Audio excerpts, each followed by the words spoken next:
जमहूरियत को लेकर जो है, जमहूरियत वर्ड को लेकर जो है सियासत गर्म है। राष्ट्र बजरंग दल कह रहा है हम प्रदर्शन करेंगे, युवा राजपूत सभा कह रही है कि हम पोस्टर को फाड़ देंगे। लेकिन ये जो सियासत हो रही है एक वर्ड को लेकर, अब इस पे आज भारतीय जनता पार्टी ने भी जो है पत्रकार वार्ता की है। अरुण प्रभात मेरे साथ है और इनकी पूरी टीम जो है यही कह रही है कि ये वर्ड जो हो रहा है ये कहीं ना कहीं सियासत से जुड़ा हुआ है।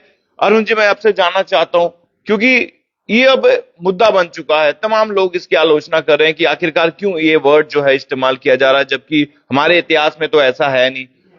भारतीय जनता पार्टी क्या करने वाली है? देखिए विमल जी,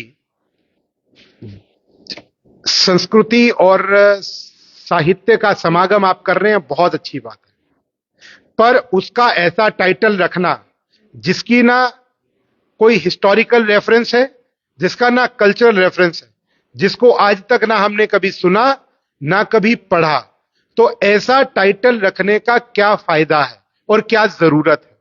जो टाइटल खोखला हो, जिसके अंदर कुछ ना हो, जिसकी कोई वैल्यू ना हो, पर कहीं से कहीं तक जोड़ करके उस शब्द का प्रयोग करना, यह मुझे लगता है खतरनाक है। इसीलिए कई दिनों से ये एक पूरे जम्मू सूबे के अंदर, जम्मू क्षेत्र के अंदर, जम्मू कश्मीर के अंदर एक चर्चा का विषय बना है। हमने हमेशा माना है कि जम्मू कश्मीर एक यूनिट है और हमने हमेशा माना है कि जो भी जम्मू कश्मीर के अंदर डिविजिव पॉलिटिक्स करने की कोशिश करेगा, हम उसका प्रतिकार करेंगे। और हमने हमेशा इस चीज को माना है क्योंकि जम्मू जो है पुंछ से लेकर के किश्तवाड़ तक और बनिहाल से लेकर के लखनपुर तक एक यूनिट है, जो जियो कल्चरल लैंडस्केप है, जो हमारा भू सांस्कृतिक एक लैंडस्केप है जिस पर हम विश्वास रखते हैं। उसके अंदर ये नया शब्द गढ़ना और कल्चरल फॉल्ट लाइंस क्रिएट करना, ये मुझे लगता है कि निंदनीय है।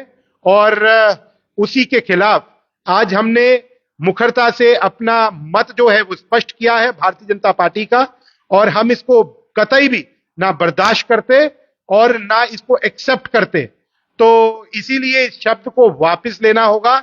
जमहूरियत शब्द का प्रयोग ऐसे इंटेलेक्चुअल और जहां पर एकेडमिक चर्चाएं हो वहां पर यह शब्द का प्रयोग हो, ये अनएक्सेप्टेबल है। पब्लिक सेंटिमेंट्स के साथ खेलने का प्रयास अगर जम्मू विश्वविद्यालय प्रशासन करेगा तो they must face the heat, क्योंकि ये स्वीकार नहीं किया जाएगा कि उनकी मनमानी चले और वो कोई भी शब्द का प्रयोग करें जिसका कहीं ना कहीं जो इंटेंट और स्पिरिट विभाजनकारी हो, डिविजिव हो। हम इसको एक्सेप्ट नहीं करते, इसीलिए आज हमने प्रेस वार्ता रखी। अरुण जी, ये भी बात सामने आई कि कुछ स्कॉलर्स या स्टूडेंट जो है मेमोरेंडम भी उन्होंने दिया था वीसी साहब को, तो उन्होंने वो भी टस से मस नहीं हुआ। उन्होंने कहा कि अब ये बिल्कुल चेंज नहीं होगा। देखिए, मुझे लगता है कि सिविल सोसाइटी अपना रोल प्ले कर रही है और राजनीतिक दल होने के नाते हमने अपना मत एकदम स्पष्ट किया है। बाकी अगर वो इस चीज को नहीं बदलते तो उनको फिर उसके परिणाम भुगतने।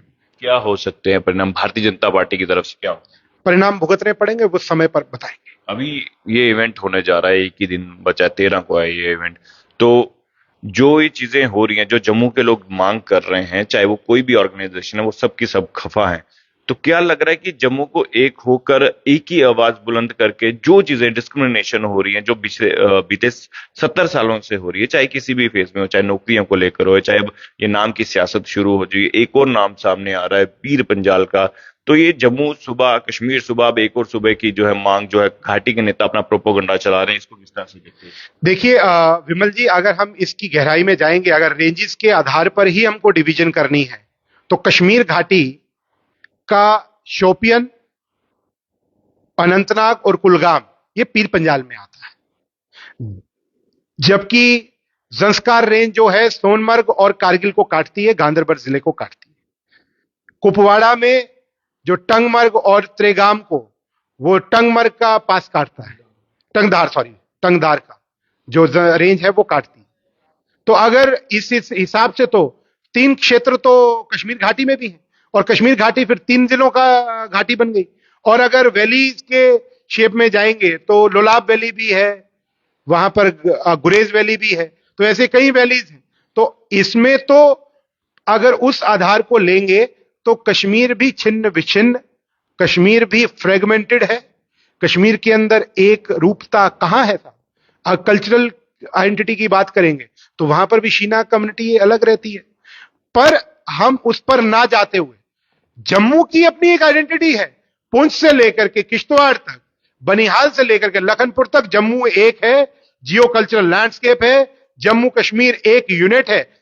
और इसके लिए हमारे पूर्वजों ने, हमारे जो बहादुर, हमारे जिन महापुरुष हैं जिनको हम अपने आदर्श के रूप में, प्रेरणा स्रोत के रूप में देखते हैं, वो जनरल जोरावर सिंह हो, वो ब्रिगेडियर राजेंद्र सिंह हो, मेजर सोमनाथ शर्मा जी हो, उन्होंने इसके लिए प्राणों की आहुति दी है जम्मू कश्मीर को एक रखने के लिए, अखंड रखने के लिए। और अगर इसको कोई भी तोड़ने मरोड़ने की भाषा अगर प्रयोग करने की कोशिश करेगा, विभाजनकारी मानसिकता के साथ करने की कोशिश करेगा, तो इसको ना हम स्वीकार करते, ना इसको चलने आपको लगता नहीं जब सब लोग ही विरोध कर रहे हैं, तमाम पार्टियां विरोध कर रही हैं, तो माननीय उपराज्यपाल मनोज सिन्हा जी को आगे आकर जो है इस पर कोई फैसला लेना चाहिए? नहीं, माननीय राज्यपाल जी का इस पे कोई भी लेना देना नहीं है। इस पर उपकुलपति महोदय को जवाब देना होगा, और उपकुलपति महोदय का जो कोर कमेटी है जो इस सारी चीजों को आइडिएट कर रही है, और जिनका आइडिया निकल करके आया, जिसने ये जमहूरियत नाम दिया, उनके खिलाफ सख्त कार्रवाई होनी चाहिए। चलिए, शुक्रिया। तो देखिए, अब जमहूरियत वर्ड को लेकर सियासत जो है गर्मा चुकी है। तमाम ऑर्गेनाइजेशन, इवन के भारतीय जनता पार्टी भी यही कह रही है कि इसके खिलाफ वह खड़े हैं, और जो इवेंट होने जा रहा है उसको लेकर यह भी कहा जा रहा है कि इस नाम को जो है बदल देना चाहिए। इसी में जो है सबकी भलाई है। देखते रहिए जेके मीडिया। धन्यवाद। जय हिंद।